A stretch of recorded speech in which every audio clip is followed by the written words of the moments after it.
and welcome back to Darvanalee Designs Studio. For those that don't know, my name's Nicole Reid and today we are here for my weekly Stitch with me. We are working on Snow Village and we've moved down and we're now working on the skate shop. So let's get started.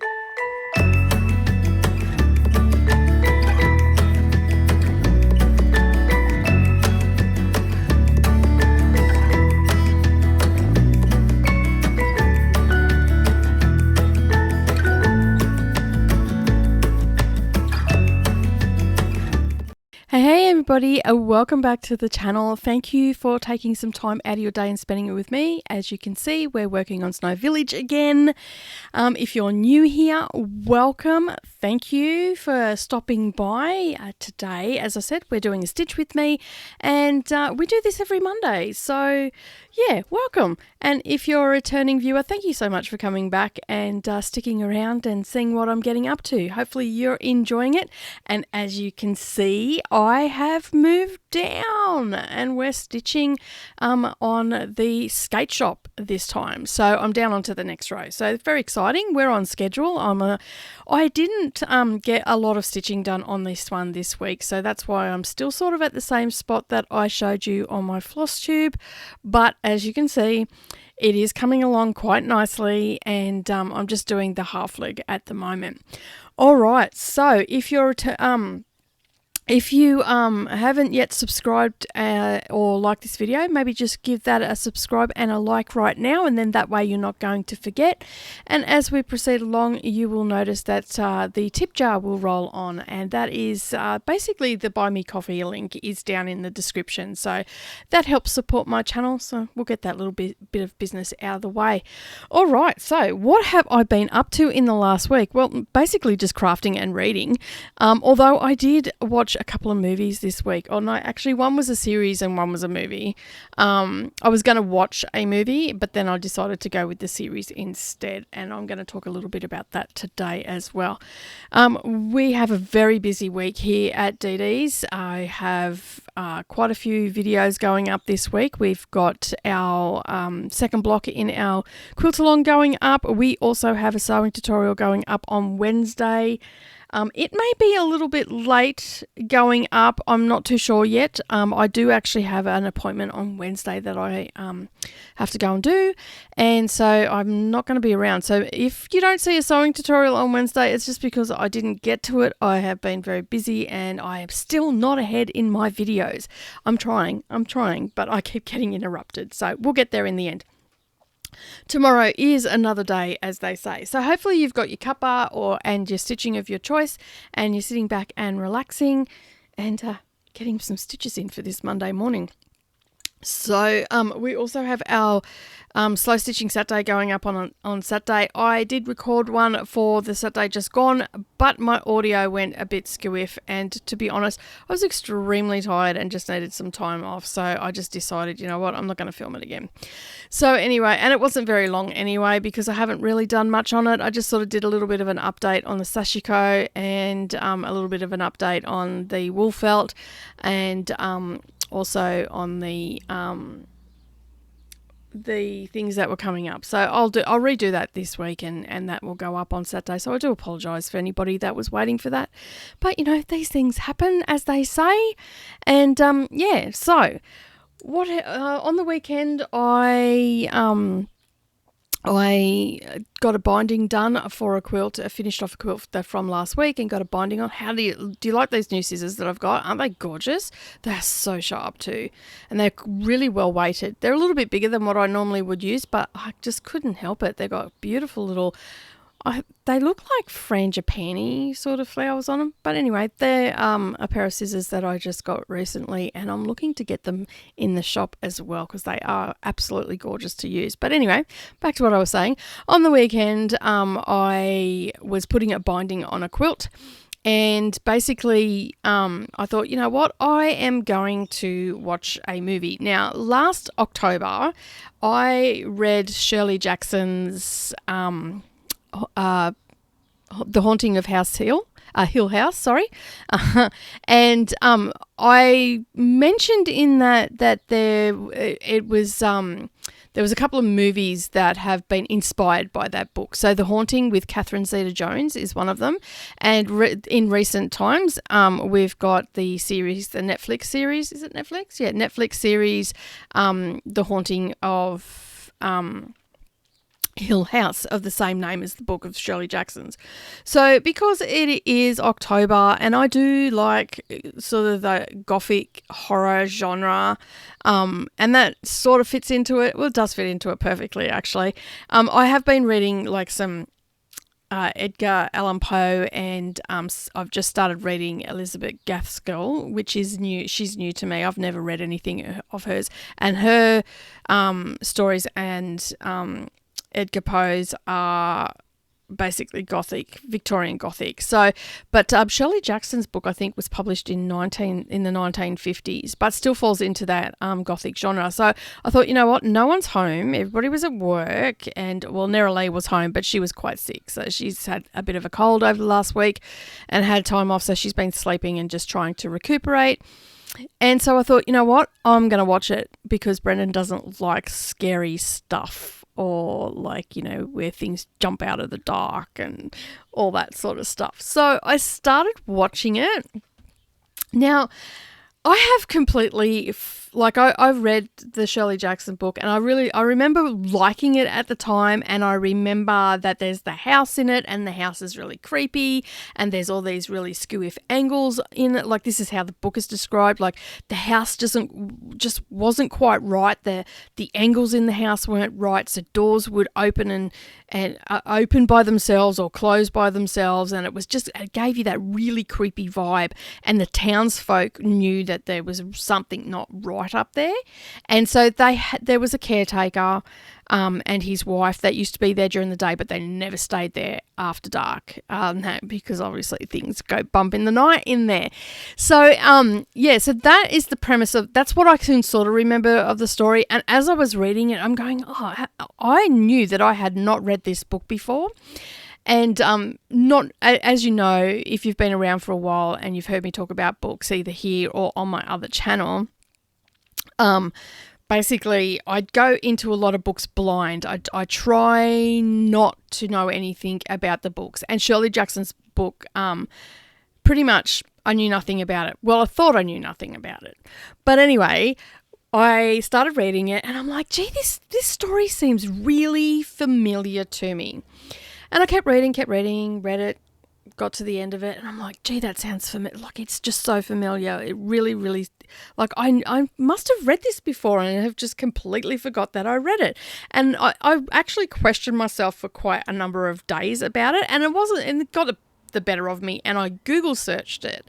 And then it came up with movies that had been inspired by it.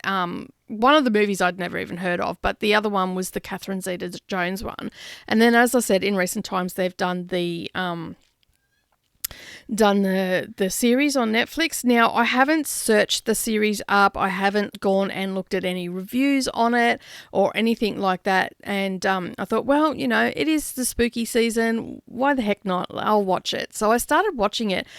Straight off the bat, the storyline seems somewhat different because I can't really remember the players, like the characters that were in the book. I believe the main character was a female, and in the series, this is a family that's living there, and there's 7 of them all together. So it's mother, father, 5 kids, and all the kids experience something supernatural happening, creepy supernatural happening in the series. Now, if you haven't seen the series, it's not over. Well, so far I'm up to episode 6. I think I finished last night, and there's only 10 episodes in the series. So basically, it starts out where it's looking at it like it focuses in on the family that's there, and they're renovating the house, I assume, and they're going through the stuff and all that sort of thing when you renovate a house. So, and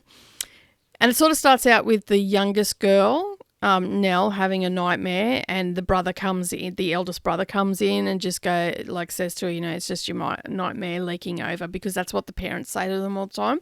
And so then it just starts from there and it goes on. But I don't really, there was no kids in the book. So this is like an adaptation that is taking inspiration from it, but it's completely different. So you won't have to have read the book to understand the series. And it is not, as I said, it's not full on horror, blood, gore. It's just things that are going bump in the night, jump out at ya. There's some really scary flashes of stuff where one of the kids is in the dark, and there's all that sort of stuff. So for me to sit there and watch it, I don't generally like to watch horror movies full on blood and gore, things that are super realistic when I'm on my own. Those sort of things are better watched in a group. This, however, is not, as I said, it says it's got strong horror themes, but maybe something is going to get a little bit hectic towards the end of the series. So as I said, I'm up to episode 6, and so far, as I said, the first one started with the youngest daughter, and it was looking at her. And this is just a bit of a trigger warning. I am going to talk about suicide in this video. Not in great depth. It's just unmentioned, but I know that some people get triggered by that. So just be aware there is a little bit of a trigger here. So the youngest girl, unbeknownst to the viewer, she is not coping with life, and you don't really know why. And then it's she rings her father, she rings her older sister. It's introducing all the characters and all the rest of it. So it jumps around a little bit at the beginning. But the main premise of it is that the young daughter has rang everybody, and then you find out that she's basically killed herself. Now, I can't remember whether that is in episode 2 or 3 where you actually find out what happened, but she goes back to the house. And you sort of see her dancing around, but you don't actually know what's happening. You just sort of, it's flashing back to the kids when they were little and they were living at the house. Then there's some urgency happening where the father comes in and gets the older brother who happened to be asleep, and he grabs him and he goes, no matter what you do, don't open your eyes. Just keep your eyes closed. I'm going to pick you up. I'm going to run through the house and I'm going to put you in the car, but do not open your eyes and look at anything. So it's very intense and whatnot. And then they're in the car and they drive off, right? And then it starts flashing back to all the kids, I'm guessing that all the kids bar the older brother has some sort of psychic ability. They're very sensitive and in tune with that sort of stuff. So they're all experiencing all this stuff where the older brother doesn't seem to be experiencing it. And so it's flashing to him first off. And he is basically, he writes about people's ghost stories and stuff like that. And he has written a book, much to the disgruntlement of his siblings. And so we've got one of the siblings works in a funeral home. One of the female siblings is a child psychologist, and the eldest brother is a author. And then you've got the younger sister who has just been struggling, and then you've got the younger brother, Luke, who is a drug addict, essentially, is a struggling drug addict. He's struggling to get better, and his siblings are trying to help. The father hasn't really come into it except for when he was younger, not as an older person, but he's mentioned quite a bit, and he talks on the phone, and so he is mentioned a bit that he is very secretive. He hasn't told them anything about anything when they were younger and about Hill House. So essentially, the premise behind the story is that the father is keeping secrets because that scene where he was running through the house, they left the mother behind. And so you don't know what's happened to the mother or anything like that. And it's all this mystery around this. And they're like, why are you leaving mum? We need to go back and get mum and all that sort of stuff. So the kids are really traumatized. So they've grown up as adults and now they're still trying to recover from that trauma. You find out that she ended up committing suicide. And well, that's what you're led to believe. And so and so it flashes backwards and forwards and everything. Like, I'm really enjoying it. If I didn't have to work today, I would be in there watching it, and it's very rare for me to say that. I'm not creeped out by it by a long shot, but if you don't like creepy supernatural stuff, then you're not going to enjoy it. The book is not super creepy horror either, Shirley Jackson's book. It is quite subdued. It is just things that go bump in the night and you're like, did I hear it? Didn't I hear it? Did I hear it? Didn't I hear it? No. But anyway, back to the series. So then subsequently each episode has been focusing on the siblings as they are older, but flashing back to when they're kids. And each episode so far has been somewhat having the main reason why the sibling is the way they are. So as I said, the eldest brother is an author, and he has never actually seen a ghost or anything like that. So he is very much a skeptic and doesn't believe it, but he writes other people's ghost stories. But then there's a scene in it where he's talking to a woman who believes wholeheartedly that her husband is in the house, and so he goes there with all this tech equipment and stays in the room where she's seen it, and then he justifies it away, like basically just says it happened because there was this and this, and basically he basically dismissed her and didn't believe her, and then justified why he didn't believe her and stuff like that. So this is a common theme with him throughout the episodes. He is very much a skeptic. And then I think it's like the third one, he actually comes home and his drug addict brother has just ripped him off, but he thinks he's ripped him off to go and get drugs, but he hasn't. He's actually taking stuff so he can help a friend, and he's quite clean. And and it jumps around a little bit, but it is all really done. I'm not really doing this justice. It's done really well. Like it really is done really well. There's not it's very suspenseful at the moment. I wouldn't say it's horrific. As I said, I'm really enjoying it. So basically then, as it's talking about all that sort of stuff, like you're seeing all this happen, it's also giving you the reason why the siblings are the way they are. So Shirley, she works in the funeral home, and when her mother died, she was so traumatized the fact that that she had to do a viewing, which I think is really hard for kids to do. Like, it's really hard. I don't like it. I personally don't like it. I think it's a little bit macabre, but anyway, so she was it talks about her, and then she was at her mum's funeral, and she was quite traumatized. She was up the back going, I don't want to do it. I don't want to do it. I don't want to look at it, because she thought that she was going to see like a full-on corpse. And so anyway, the father's trying to convince her to do it. It'll give you closure, this, that, and the other, like giving her all the right reasons and whatnot, but was being a little bit forceful, and she was like digging her heels in. And then the funeral director came over and basically just talked to her really gently and just said, you know what, come with me.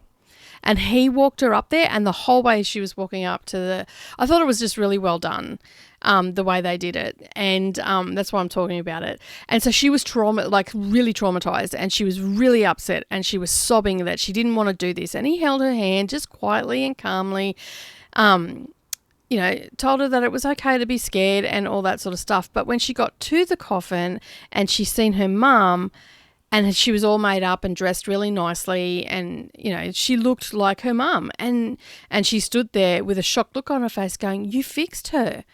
And he goes, that's what I do. And she just kept saying, you fixed her. So that spurred her to go into that industry, and that's what she does. And so and then it's showing another kid that's traumatized, because it's also focusing on that little kids are in tune with that sixth sense and stuff, like, things like that as we grow older, we get jaded. We don't see the things that we used to see when we were kids. Everything's not, fascinating and stuff like that, sort of focusing on that. And this little kid saying that, I don't want to do a viewing. I don't want to see her in the casket and all the rest of it. And then it plays out the same sort of scene that she'd just done as a kid with him. And she goes, I'll walk up with you. And and so she said it's okay to be scared. And so it took the pressure off the parents, which I thought was just a lovely thing. I don't know. It's quite weird to find something lovely in a horror show, basically. But I really enjoyed that aspect of it, how they touched on it, because there's probably young kids that watch these shows and whatnot and have never seen a corpse or a dead relative or anything like that in a viewing, because they haven't had anyone pass, or their parents have kept them away from funerals, and so they never seen that. So it was really good how they touched on it from a young child's point of view, so to give them, they won't be so, it could help some kids, like that, teenagers and whatnot, with that sort of thing, because it's not a great thing to do. I remember when I went to see my grandfather, and it was just, I didn't like it at all, but I just liked how they did it in this show. And then we've also got like the drug element of one of the children, being the youngest son, Luke, being so traumatized by his childhood that he feels the only way that he can escape it is to take drugs. And I believe he's a heroin addict, I believe. And so it's showing the siblings trying to help him, and the trauma that they're going through because he's hurting himself. So they get him into rehab and stuff like that, and he's in rehab, but he's still having his trauma and everything from when he was a kid, and the things that he's seen, and the fact that there's a very large element in this show that the kids weren't believed by their parents or anything. But there's a couple of scenes in it where the mother is talking to the girls, and one of the girls, she wears gloves as an adult, like she's wearing gloves, and even in the show as a child she started wearing gloves all the time, because if she touches things in the house or she touches people, she gets vibes off them. And she's a child psychologist, so she helps kids that are like in foster care and stuff like that. And so when it comes to her episode, it's explaining why she wears the gloves, and she gets vibes off people. And so when she takes the gloves off and she touches someone skin to skin, she'll get a feeling. And so there is a little bit of touching on child abuse and sexual child abuse in her episode, because she's helping a kid that is so traumatized by her experience that they believe, that the foster parents believe, she is making up stories of imaginary friends and all that sort of stuff. So she's trying to help her, and then she turns up there at the foster house, and then there's a whole scene that plays out there, which was really interesting how that played out, and how she explained why the child had basically said the things that she said, and why she was feeling the way she was feeling, and how she gave her attacker a name and stuff like that, and how it came to have that name. So you get to see all that as well. And then again, there's still things that are going bump in the night. And so, there's a scene where the little brother, she convinces her to let him go down in the dumbwaiter in the house, and she's like, no, and then she does it, and then she's in big trouble for it because a whole thing plays out there. And then and she seems to like be a little bit of a loner, a little bit surly, and all the rest of it. And so we're still learning at episode 6, we're still learning about her character, and we're also seeing a lot more about Luke's character right now. So we're not focusing so much on Shirley and Stephen is the oldest brother's name. And they're all still really peeved at him because he published that book, because it was their stories. It wasn't his stories, because he didn't believe in it. And then the last episode that I watched was focusing on Nell, the younger sister, and they've all just found out that she's committed suicide, and now I think we're finding out why, because I haven't finished that episode completely yet. So we're finding out why she has been driven to that, and and how she does it and all that sort of stuff. I actually know how she does it, but I'm not going to say here. But anyway, so basically they are doing a really, really good job of it. And it's completely different. It's completely different to the book. And I can't work out whether they've bought the house to flip it or whether they've inherited the house. So I'm not 100% sure. And there's a couple of scenes, as I said, with the mother in it, and she is talking to the girls about their sensitivity to the supernatural of feeling things and stuff like that. And the one that wears the gloves, I can't even remember what her name is. That is terrible. I can remember all the other ones except for hers. And I'm really intrigued by her character. Shirley, Steve, now Luke, and that is terrible. Cannot even remember it. Anyway, that is the series that I've started watching for the spooky season. Now, the other one that I said I was going to do a couple of weeks ago and I just haven't had time to do is the Gone Girl movie. Okay. So, the Gone Girl movie. I read Gone Girl, I think, back in May of this year. And I think it's over on my BookTube channel. I don't remember whether I spoke about it here or whether I spoke about it on my BookTube channel. But I seen that the movie was on Prime TV.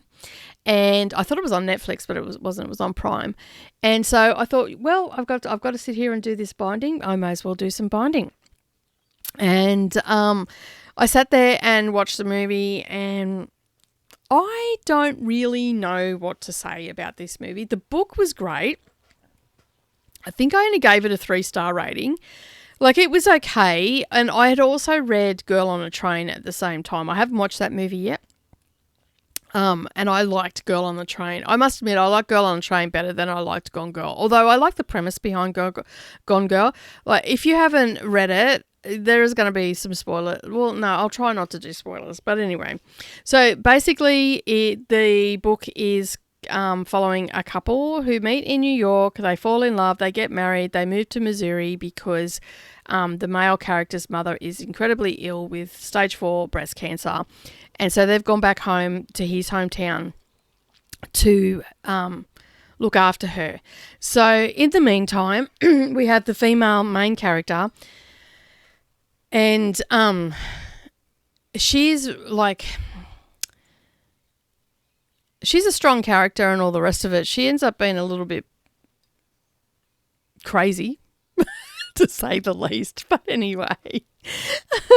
And so there's this whole thing that plays out. She goes missing and he's accused of murdering her and all this sort of stuff. And then it turns out that she wasn't missing at all. She staged her own murder because she had found out that he was cheating on her. And so she wanted him to suffer and all the rest of it. And so, as my daughter would say, bitch, be crazy. She went a little bit nutso and so staged her own murder and left. And so the story plays out from that. And then there's these anniversary thing that she does where she leaves clues and he's got to guess all that. And there's clues in the book and then but it's not to find her. It's to frame him for her murder. And so basically that is the premise of the story. I really enjoyed it. It was it was a thriller. It was a mystery thriller and it was a thrilling book and it's by Gillian Flynn, I think the book is by. So I noticed that they had a movie and I thought, yep, all right, I'll watch this movie, see how we go. Now I found it and then I seen it had Ben Affleck in it. Now, don't hate me people, but I am not a fan of Mr. Affleck's acting. I don't find him to be a great male, leading male role, character. What do they call it? Leading male. Yeah. So I struggle. I really do. I struggle to watch him. I just don't find him to be a great leading man. The other girl that was in it, what was her name? Let me just look it up. I've forgotten her name. It's some weird name.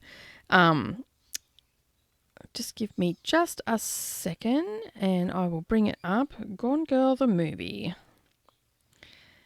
Yeah, so it was released back in 2012.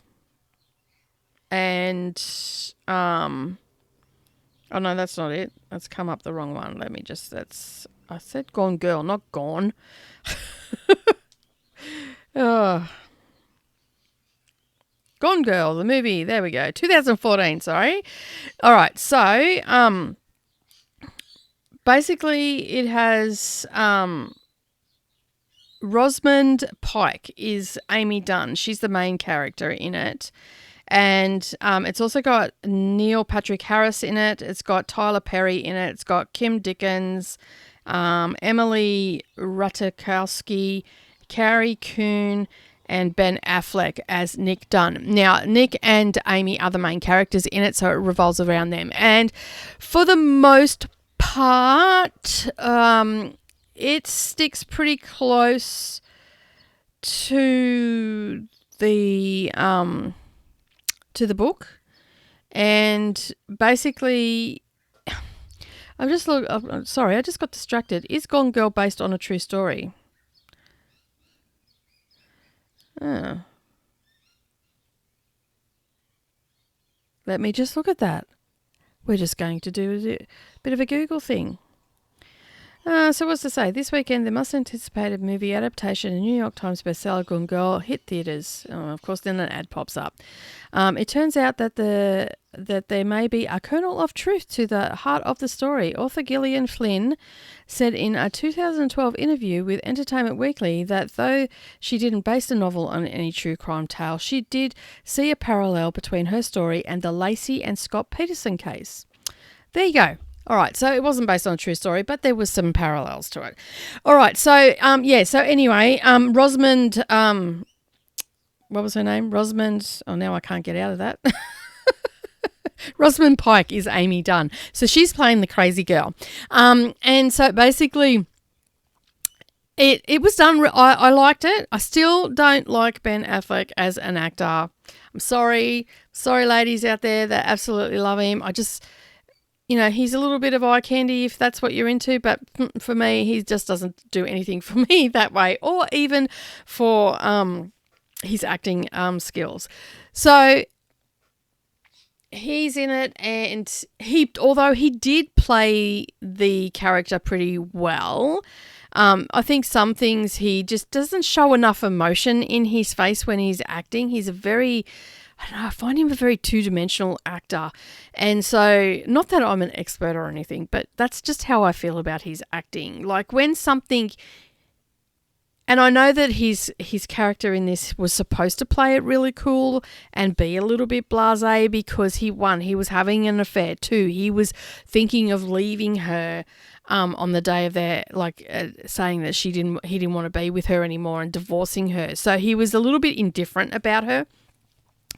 And even the angry, where he got really angry because his dad was there and stuff like that, his dad in the book for quite a while, I thought his dad had actually done something to Amy, and they didn't play that. That was, in my opinion, that was a big part of that book, and they didn't play that enough, I feel, in the movie. He was at the police station and he's got Alzheimer's and stuff like that. And in the book, it made it seem like he knew something about the disappearance and all the rest of it. They totally skipped that. And I think it would have given the movie a little bit more depth in the beginning of it. And I'm guessing that, for me, as I was watching it, I sort of felt like turning it off in the first half an hour because it wasn't doing anything. It was just taking the highlights of the book, but they weren't the substantial highlights of the book. As I said, if they had have had the father in it and in the book from memory, because I've read a lot of books this year, from memory, the way that was portrayed in the book, it was like he knew what happened to Amy. And her parents, oh my God, they're a trip in the book. They basically write a series called Amazing Amy, and it's based off everything that Amy in real life failed at. So volleyball, cello, just all those sort of things, didn't get valedictorian. So Amazing Amy was that. And, Amy wasn't married and she was in her, like she was been to university and all that sort of stuff, and nothing really had come of, and this book series, and they basically plagiarized her childhood, only made it like that. Must have really screwed with her head. So anyway, I digress a little bit. Parents just sometimes, I think they portrayed the parents really good. Excuse me. And even when he's talking about when he does the press conference and he smiles in front of the missing persons picture of Amy, it wasn't even, I just thought the way he smiled in the movie, and I know that I'm comparing a book to a movie, and I know it's hard to get 300 odd pages into a movie when there's so many nuances in a book that aren't going to be in a movie. I just think if they had to spend a little bit more time on setting it up in the beginning, because the middle and the end was great. I liked how it tied up and all the rest of it, but that bit at the beginning, I think they really missed the mark, because and it wasn't because I had read the book or anything, I knew what was going to happen, because quite honestly, it wasn't a memorable book. I don't remember everything about it, but I do remember that the father really added something to the story, because for a long time I thought that he had done something to Amy. And I think even in the book there was a part where they found the handbag, and that along the riverbank where she was throwing stuff out, she threw stuff close enough to be found but far enough away to think that she may have been thrown in the river and stuff like that. That was in the book. That wasn't really in the movie, and so a little bit of a spoiler. There is a lot in the book, so you can read the book and it's not going to make any difference in what I'm going to say. So her main objective was to make him pay for cheating on her, and basically writing this diary and saying, made out that in the diary that everything was really good in the beginning of the relationship, but then it took a downturn. So she was painting him as a villain, he was an abuser, and she was scared. And the last entry in the thing was, I'm scared that this man is going to kill me, and then she disappears. So that's what, and there was all these clues, and it led the police to the diary and stuff. And this is all in the book as well. There's little snippets flashbacking and all the rest of it. But yeah, I don't think it was a great movie. It was pretty bland, to say the least. I'm hoping that Girl on a Train is a bit better, because that came out after Gone Girl, so they may have learnt a little bit from. And as I said, I've never looked up the reviews for it or anything like that. So I'm going to have a look here, see what it says. Okay, so it's a 4.2 star rating on audience rating. There's 1,600, is it 16? Yeah, 1,658 ratings. There's quite a few 4-star as well, but there are 3 and 2, and there's a lot of 1 stars. So we'll see what else they've got to say. So they're mainly talking about David Fincher. See, I don't look up anything. I just go into things blind. I think that gives me a better idea of what I like. This man might honestly kill me. This story is about Nick Dunn. Yeah, just going on about it. 1 star. I can give 1 star for actors and for directions. Ben is definitely a perfect choice for C. I don't agree with that. I don't think he was the perfect choice. I think he didn't have enough he just didn't have enough emotion behind it. Most of the people are saying that, this one here, 8 months ago, I expected Gone Girl to be a little bit more interesting.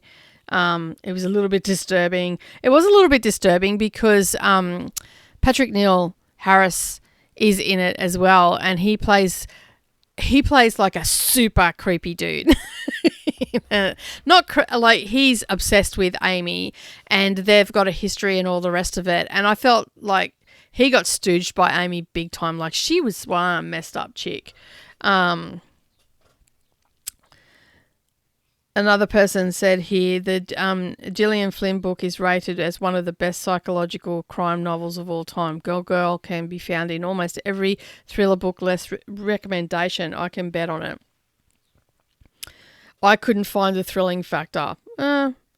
Although the plot twist was mind-bending. Yes, I agree. The plot twist in it was like, did not see that coming. As I said, for a long time there, I seriously thought that it was the father that had done it, and that was in the book, but that wasn't in the movie. So if you've never read the book and you've just watched the movie, you're probably going to really enjoy the movie. I gave it a 3-star rating for the content in it, and it lost points because they didn't put that element from the father in it, and because they had Ben Affleck as the leading man. But that's only because I don't like him. So overall, the movie was okay. The book was a lot better, and that is the case in most cases. Sometimes not. I've read books that have been ho-hum and then watched the movie because they're better as a movie, because it's like horror books, for instance.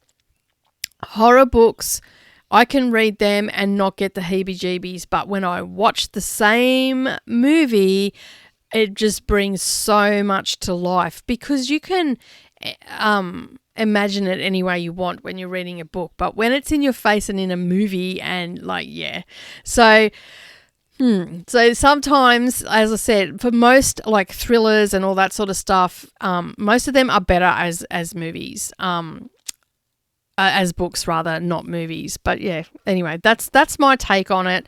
And yeah, 3-star from me. I think I gave the book a 3-star as well, because I can't remember why. I'll have to go back and have a look at it. It's not something that I would read again. Like thrillers and mysteries aren't ones that I reread. Unless it's like a really chunkster of a book. Like if it's a massive book and got 800 or 900 pages, then I might consider rereading, but rare.